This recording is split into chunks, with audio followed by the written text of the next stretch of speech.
like 12 years old. Awesome. And Johnny Depp is just his Hunter S. Thompson impression. That's just his life now. That's just how he sounds. Little British. On the ticket, take the ride. Shut the fuck up, Johnny. I like how I read the book too. Shut the fuck up. It exposes, because he's always had this sort of intellectual, artistic kind of attitude. Yeah, see, that's what's killed him. Kind of. This just strips that all down and. Yeah, he's like Billy Joel in that way. Yeah, he always resented his limitations as an artist. Yeah, and that's why he had to destroy himself.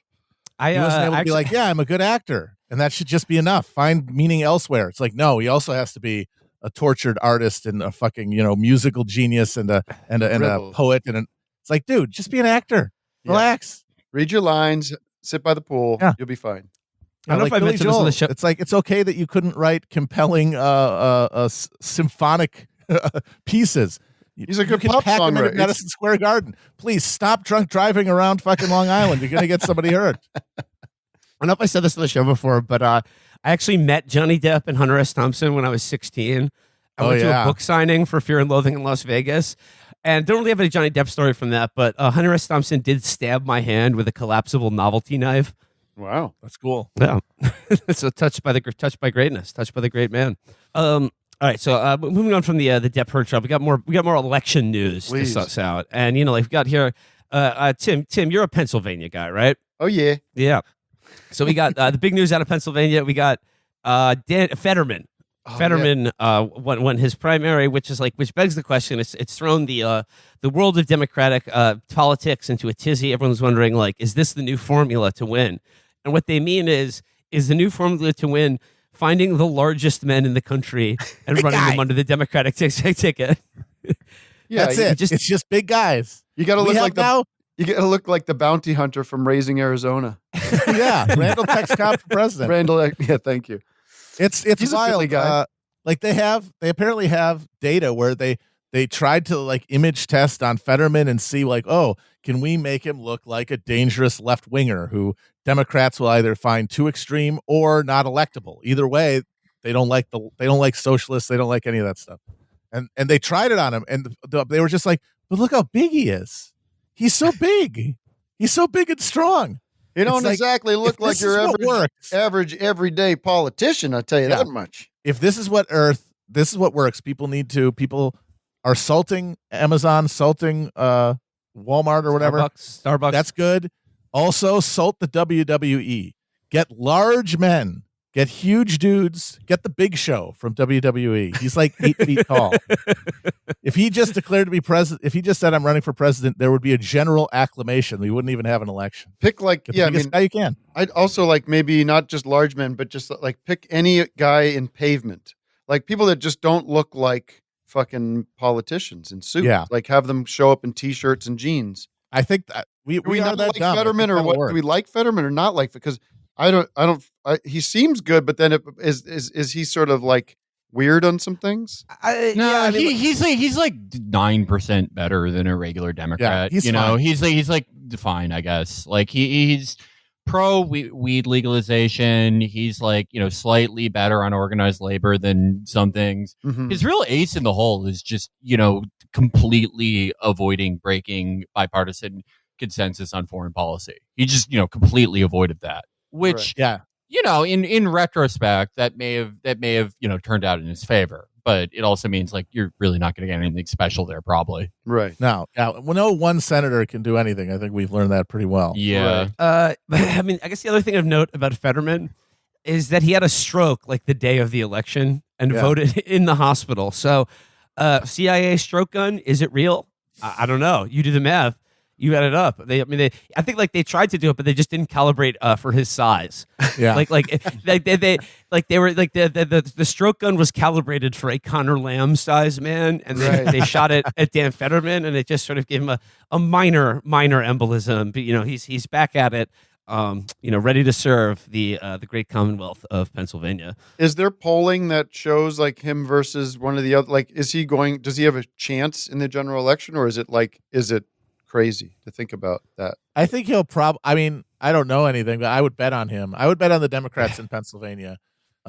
because especially since they did also the same day nominate a completely Q-pilled maniac for the governor's race. And who's he going to run against the incumbent? He's running against the challenger, the incumbent, as I think. He's not running for re-election. Oh, so it's this new guy, Josh Shapiro, who's popular in the state and has won, I think, 2 statewide races already. He was the attorney general. So he's a very strong, just like a regular like a guy who's regular like, I'll be your governor, everything's fine. Yeah. Nothing to worry about. They got this complete lunatic. This guy's like Patriots are in control guy who would 1,000,000% not certify a Democratic winner of the state of of Pennsylvania in an election. So like the worst, General like, Flynn type.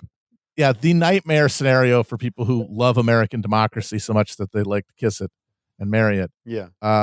And maybe I honestly think there's some states where a guy like that gets nominated and it doesn't matter. The partisan tilt is still going to put him in office.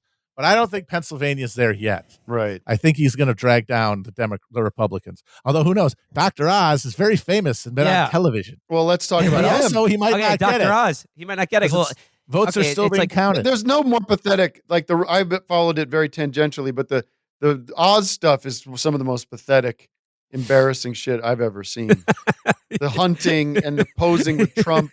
His Twitter, what do you call it? The profile pic. The banner, banner. The profile pic. Look at that thing. That is like direct from hell. That thing. It just says Oz, and under it says endorsed by Trump, and it's the two of them, and then it's all red, like scarlet red. Just like this Trump and Oz in the sea of blood. Okay, I'm looking at it now. It's like Dr. Oz. He sort of like has his hands, his fingers interlaced together around his waist, and he has sort of like a crooked, like his eyebrow sort of raised in a physical expression, and then he's just photoshopped next to Trump doing the fucking like just like his dolphin tooth grin, and then like this just like disgusting. It's just like his thumbs up, just like you could so easily just Photoshop yellow flames, and it would just be and like a pitchfork in somebody's hand. It would just be like the most on the nose image. I guess the interesting thing about Dr. Oz is that he's the Trump endorsed candidate who may be saved by mail-in ballots that are still being cast in the city of Philadelphia. Well, I mean, I love when Trump like recognizes the irony and like I just stepped in it. Like when he has those moments, like he does that little, I just caught the car running, like, oops. He's definitely going to have that moment. So yeah, like, it's still too close to call, but Dr. Oz could still do it. Yeah, I mean, Tim, I mean, once again, like Dr. Oz, Dr. Sand. I mean, what are you doing here, man? I don't know. I can't believe that guy. He's just why? What is? It's just another supplement, I guess. The idea of being a senator is just being like providing, just another snake oil, just another con, right? I mean, either that or he's a deep cover AKP agent, and as soon as he becomes senator, he's going to get a fucking steam shovel and go over to Golan's house and pull him out of there like he's at a fucking amusement park claw game.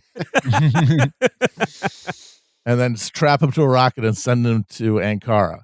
Who's the other guy? I don't know. It's just like, what are you going to do? You got $1 zillion? What are you going to do? You just going to sit around with your thoughts? Everything that used to be fun sucks now. You're sick of it. Got to have something else to pay attention to. But these people can also these people can also see what the life of a senator is, and that looks grim too. You'd think so, but I think a lot of these people just at this point, they want to be taken seriously because they take themselves seriously. Right. And it annoys them when others don't. And they still think, even if being a senator is the worst job on earth, I mean, one, you don't do it very long. So that's the good part. Mostly you're just doing what you were doing anyway, but as a senator, and the stuff that is there involves you, speaking in front of a committee, right, with everyone having to listen to you, and cameras on you, and your vote being taken into consideration. You're consequential. You're not just some TV quack, which is what most people think Dr. Oz is by now.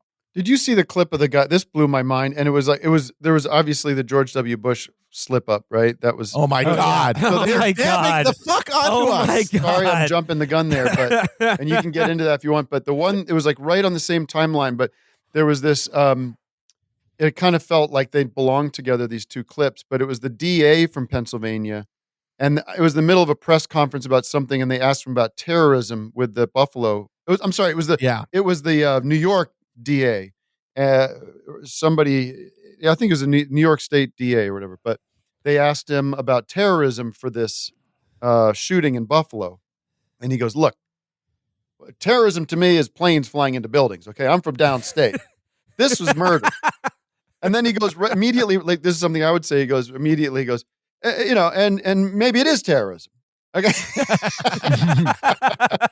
But listen, terrorism to me is planes flying into buildings. Okay. That's terrorism. Like, who's in charge here? It's not. You know what? That is, I got to say though, that is New York City mindset, because to me, anything short of planes flying into building, not making the cut. It's not. It's disrespectful. It's disrespectful to New York and the day of 9/11. The firefighters and the NYPD guys, those guys that ran up them stairs. You're telling me that's terrorism? I don't think so. Okay, I know terrorism. That's 9/11. 9/11 is terrorism. Guy going into a supermarket shooting some black guys. Okay, I don't know. I don't care for what reason. If it's to terrorize. Okay, maybe it is. And like you see his like, okay, well, in that sense, yeah. Okay, all right, it is. But don't take away our 9/11. It's the same way that, okay, the Red Sox and the Yankees, they're in the same league, but at the same time, they're not. Yeah. 27 rings. How are you going to come and say it's terrorism when we had 9/11? How are you going to do that? How are you going to come the rings? Show me the rings. And how many wars they start? Yeah. 0. 1. Patriots game, get the fuck out of here. Yeah. Tamerlane. He shoots up the neighborhood. Big deal. They go to war with anybody? Don't think so. Nah. But Tim says you brought it up. George W. Bush's rather significant Freudian slip. Speaking of Russia's invasion of Ukraine, he was making remarks and said the brutal and unjustified invasion of Iraq. I mean Ukraine. To launch a wholly unjustified and brutal invasion of of Ukraine. Iraq. Anyway. 75. And then after it, he says, he says it was a senior moment. It was just, I blamed it on my age. Yeah, it's like, we can drop that clip in there. Your age, it's amazing. not your fucking conscience. Like, yeah. Well, that's the thing, is that he did this all the time when he was president. Yeah. He would do this kind of thing. Freudian He would slips. wink at the audience. He would drop kayfabe for a second there while goofing around. And I mean, remember the White House Correspondents' Dinner where he had they were looking for their WMDs. Where's the WMDs? I mean, they love. He was crawling under his desk. I honestly think that the watch this drive moment is in the same league of just like, we must stop the terror. I call upon all nations to do everything they can to stop these terrorist killers. Thank you. Now watch this drive.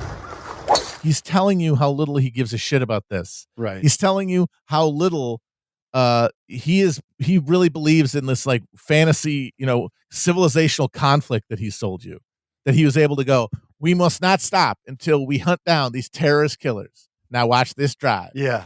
Like, come on. Classic. Fucking with you. And he does it again. The way he looks at the audience, he fucking winking. He's like, I'm fucking with you guys. Yeah, his dad did a similar smirk. thing one time at a funeral. Oh, about the Kennedy assassination? Is that the one? Yes, where he's like, he's talking about Kennedy getting killed by a lone gunman, and he just does a little giggle after he says lone gunman.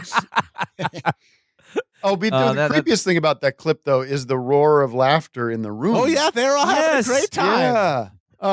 You believe those idiots bought that? Oh, good times. Jesus, man. God damn I mean, it. I'm 46, and that Iraq war, that period, that 2003 was some serious shit. That was bad news. Like, it was bad. It was horrific, and it's easy. It's definitely getting like kind of softened and forgotten. Oh yeah, and especially because Russia's doing the exact same thing now, and we can point to them. And right before he's talking about invading brutally Iraq, LOL, Ukraine, he was talking about how Putin steals elections, and that makes it like him have an illegitimate government.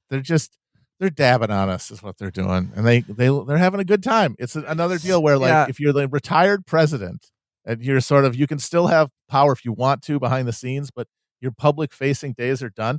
What do? you're just going to taunt people like a fucking serial killer. Yeah. Like you're Albert Fish sending letters to the family members of your victims. Yeah. It's a little send like, I'm going to paint soldiers that died in the war I started. Yeah, that is They got mangled. Ted Bundy or John Wayne Gacy. He's a sicko. He's the real Joker of politics. George W. Bush. I'm friends with Ellen. How can you hate me? I like Michelle Obama. See, I ain't so bad. I feel about Ellen the way that like Trump guys feel about Trump, where it's like